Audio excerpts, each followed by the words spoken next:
चलो ठीक है। अस्सलाम वालेकुम माय यूट्यूब फैमिली, कैसे हो आप सब? आए बिल्कुल ठीक है, खुशी मज़े में, हम भी अल्हम्दुलिल्लाह ठीक है। तो मैंने जो ये क्लिप आप देख रहे हो ये एक दिन पहले की है, जब मैंने बनाए थे छोले भटूरे, और बहुत ही गज़ब के और बहुत ही ख़तरनाक से ये छोले भटूरे बनके तैयार हुए थे, बहुत मज़े के बनके तैयार हुए थे। तो आइए बच्चों का रिएक्शन देखते हैं कि इन्हें कैसे लगे छोले भटूरे। इधर देख, कैसा लग रहा है? सुपर डिलीशियस है ना? बहुत मज़े का बना था गाइस, बहुत सिंपल तरीके से बताया है मैंने, और बहुत यम्मी है। और पूरी तो जैसे हाथ लगाने से, ये देखिए कितनी खस्ता पूरी बनी है, मैं आपको बता, देखिए ये गाइस जो भटूरे बने थे ना बहुत ही सॉफ्ट बने थे, और ऊपर से एकदम क्रिस्पी थे, एकदम खस्ता से हमारे भटूरे बनके तैयार हुए थे। तो ये हमारी हो गई है सुबह। दूसरे दिन सुबह हमारी ड्यूटी शुरू हो जाती है, तो रोटियां बना ली थी मैंने सुबह सुबह, क्योंकि हस्बैंड को सुबह जल्दी निकलना था। मैं भी सुबह बहुत ही जल्दी उठ गई थी, और सुबह सुबह मैंने इस तरह से रोटियां बनाकर रेडी की। तो नाश्ते में मेरे हस्बैंड ने चाय और रोटी खाई थी, और मैंने टिफ़िन रेडी कर ली थी। टिफ़िन रेडी करने के बाद जब हस्बैंड फ्रेश होके निकले तो नाश्ता करने लगे। नाश्ते में बस इन्होंने चाय और रोटी खाई थी। सुबह खजूर केला वगैरह खा लेते हैं, और बस ये चले गए थे अपनी ड्यूटी पे। और मैंने फिर बाद में सब्ज़ी बना ली थी, फली आलू और सूखा झींगा होता है ना, उसकी सब्ज़ी बना ली थी मैंने। तो सुबह सुबह मैंने जल्दी जल्दी से काम कर लिया था। दाल मैंने बना ली थी, पतली दाल को बघार दे दिया था, पतली सी दाल होती है ना उस तरह की दाल बनाई थी, और दाल में मैंने बस हल्का सा बघार दिया था। इस तरह से हमारा खाना बनके रेडी हो गया था। फिर बच्चे उठ गए थे, क्योंकि छुट्टियां हैं, बच्चे लेट उठ रहे हैं, मैं भी इन्हें डिस्टर्ब नहीं करती हूँ। फ्रेश हो गए थे, नहा लिए थे, और इनका नाश्ता रेडी था। तो नाश्ते में इन्होंने छोले ही खाए थे, पाव थे और रोटी भी थी। अंडा एक बना लिया था। अब मैं बनाने जा रही हूँ ब्रेड स्क्रम। जो मेरे पास पाव बचते हैं ना, कभी एक्स्ट्रा पाव ज़्यादा हो जाते हैं तो बच जाते हैं, तो मैं इसे फ्रीज़र में रख देती हूँ। फ्रीज़र में रखने से ये थोड़े से सख्त से हो जाते हैं, यानी कड़क हो जाते हैं। तो आपने मिक्सी के जार में डाल के इसे पीस लेना है इस तरह से, देखिए दरदरा सा हो जाएगा। और आपने एक पैन में या हांडी में डालकर इसे रोस्ट कर लेना है, गैस की फ्लेम लो कर कर। आप देख सकते हो हल्का सा इसका कलर चेंज हो गया है, ये थोड़ा सा क्रिस्पी हो जाता है। बस हम इसे रख देंगे साइड में, ठंडा होने देंगे। ब्रेड स्क्रम को रख दिया है ठंडा होने के लिए। इसके इस दरमियान हम खजूर इमली गुड़ की चटनी बना लेंगे। 1 घंटा पहले मैंने खजूर और इमली को भिगो लिया था। अब मैं खजूर को बारीक सा ग्राइंड कर लूँगी, ये देखिए इस तरह से, और इमली को हाथों से मसल दूंगी, और मैं एक छन्नी की मदद से इसको अच्छी तरह से छान के इसके पल्प निकाल लूँगी। एक हांडी में निकाल लेना है, और खजूर को जो हमने पीस के रखा है उसे भी अच्छी तरह से छान लेना है।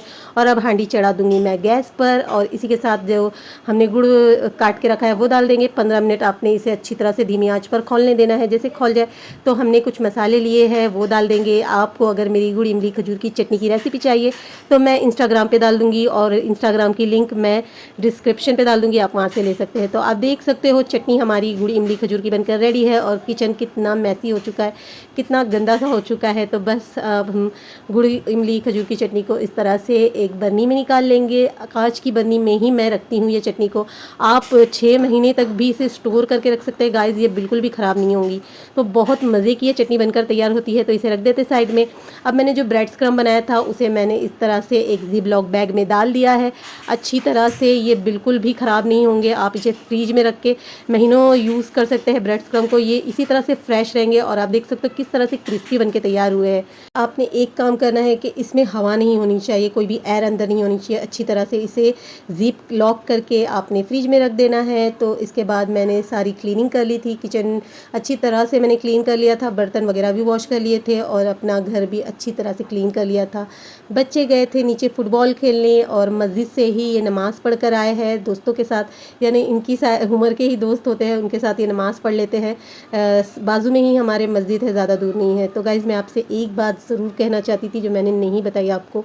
मेरे घर में जो जंगली बिल्ली आती थी ना, उसने बच्चे दी, ये जाने के लिए तैयार ही नहीं थी, और मुझे बिल्कुल भी कुछ आइडिया नहीं था कि बच्चे होते हैं इनके, तो कैसे इन्हें हैंडल किया जाता है। तो बस मेरे हस्बैंड ने कहा आप छोड़ दो, ये खुद ही अपने बच्चों को हैंडल कर लेंगी। बिल्कुल मेरा दिल नहीं था कि मैं इसे घर में रखूँ, बट फिर मेरा दिल ही नहीं मान रहा था कि बच्चे हुए, कभी कुत्ते वगैरह और या फिर चूहे वगैरह बच्चों को नुकसान ना पहुँचा दे। इसलिए मैंने अच्छे से इसे कपड़ा वगैरह रख कर अच्छे से सुला दिया अंदर के साइड के, चलो भाई आप एक कोने में पड़े रहो, जब बच्चे बड़े होंगे थोड़े से तब इन्हें हम बाहर निकाल देंगे। तो बच्चों ने दोपहर का खाना खा लिया था इस तरह से, और बस बच्चे फिर टीवी देखने बैठ गए, और इन्होंने वही फ्रूट्स वगैरह एंजॉय करते हैं, ये टीवी देखते देखते चिप्स वगैरह खाते हैं। हमारे एक पहचान में थी जिनके शौहर का इंतकाल हो गया था, तो मैं बच्चों से कह रही थी कि मैं वहीं जा रही हूँ, 15-20 मिनट में मैं लौट आऊँगी। मैंने इन्हें बाहर से शटर बंद कर दिया था, अंदर से मेरा बड़े लड़के ने कड़ी लगा दी थी और मैं पहुंच गई थी वहाँ जहाँ इंतकाल हुआ है। नज़दीक में ही इंतकाल हुआ है, बहुत करीबी फ्रेंड ही थे मेरी,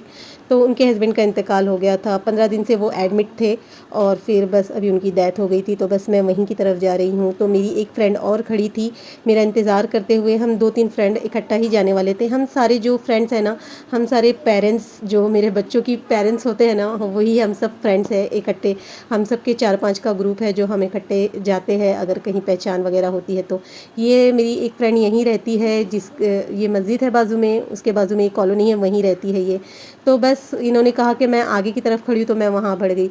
और एक फ्रेंड और जो है उनका इंतज़ार कर रहे थे, वो भी आ गई थी, तो हम तीनों इकट्ठा ही साथ में चले गए। चलो ठीक है ना।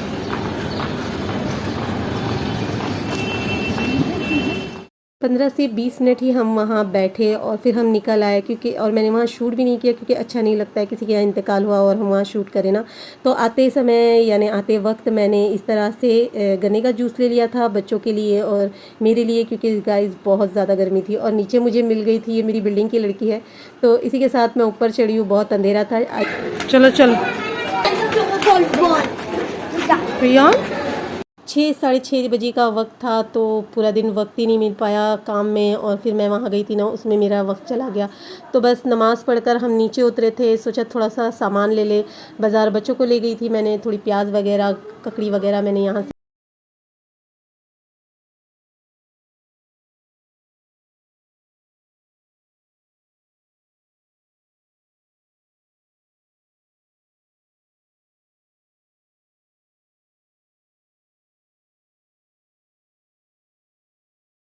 नारियल भी मैंने ले लिया था। सोचा मैं डोसा वगैरह बनाऊंगी ना, तो उसके साथ चटनी बना लूँगी। तो बहुत जल्दी आपको मैं डोसे की रेसिपी भी दूंगी। बहुत ज़बरदस्त मेरा डोसा बन के रेडी होता है, यानी मैं डोसा बनाती हूँ। ककड़ी वगैरह मैंने यहाँ से ख़रीद ली थी, तो फ्रेश सब्जियाँ थी, तो थोड़ी बहुत सब्ज़ी ले ली थी, बहुत ज़्यादा सब्ज़ी नहीं ली थी मैंने, क्योंकि बहुत ज़्यादा सब्ज़ी भी लो ना तो ख़राब हो जाती है। तो फ्रेश लेकर आती हूँ और फ्रेश ही बनाती हूँ। कम 2-3 दिन में मैं बाज़ार लेने उतर ही जाती हूँ। तो इस तरह से ये पूरी मार्केट है, जो हमारे मुमरा में मार्केट है ना, इस तरह से पूरी मार्केट है। तो बहुत अच्छी बड़ी मार्केट लगती है यहाँ भी, और यहाँ भी अच्छे सामान मिल जाते हैं, फ्रेश वगैरह सामान मिल जाते हैं। तो नींबू भी मैंने ले लिया था, इस तरह से 4 नींबू ले लिए थे मैंने, क्योंकि नींबू का जूस वगैरह मैं पीती हूँ, मुझे अच्छा लगता है गर्मियों में पीना, और बच्चों को भी देती हूँ।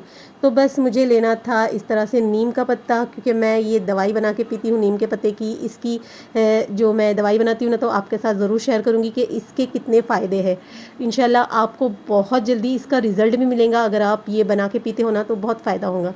तो बस फिर हम रात के वक्त घर आ गए थे, 8 साढ़े 8 हो रहे थे। बच्चों ने कहा हमें खाना है दाल और रोटी। दाल में रोटी चूर के खाते हैं ना, तो बच्चों को पसंद आती है। तो मैंने सोचा चलो आटा रखा हुआ है, मैं रोटियां बना लेती हूँ। तो फटाफट से मैंने 5-6 रोटी बना ली थी बच्चों के लिए, और मैं भी उनके साथ ही मैंने भी रोटी और दाल और सब्ज़ी वगैरह खा ली थी। तो ये जो घी है, ये मेरी घर की बनी हुई देसी घी है, तो देसी घी के साथ ही हम रोटी बनाएंगे। बहुत ज़बरदस्त खुशबू आती है गाइस, बहुत मज़े की बनती है। तो बस रोटियां वगैरह भी मैंने इस तरह से रेडी कर ली थी, बच्चों को मैंने खाना दे दिया। इसी तरह से बच्चों ने अपना खाना एंजॉय किया। अब ये रोटी तोड़ेंगे और दाल में चूर कर मज़े लेके खाएंगे, तो अच्छा लगता है इस तरह से सब्ज़ी रोटी दाल गर्मियों में खाना। तो कुरकुरे भी लेकर बैठ गए थे, और बच्चों ने आपको सलाम किया है, इनके सलाम का जवाब आपको कमेंट में ज़रूर देना है। तो इस वक्त मैं व्लॉगिंग ख़त्म करती हूँ, मिलूँगी आपसे नेक्स्ट व्लॉग के साथ। तो लाइक शेयर सब्सक्राइब करना ना भूलिएगा। Thanks for watching. अल्लाह हाफिज़।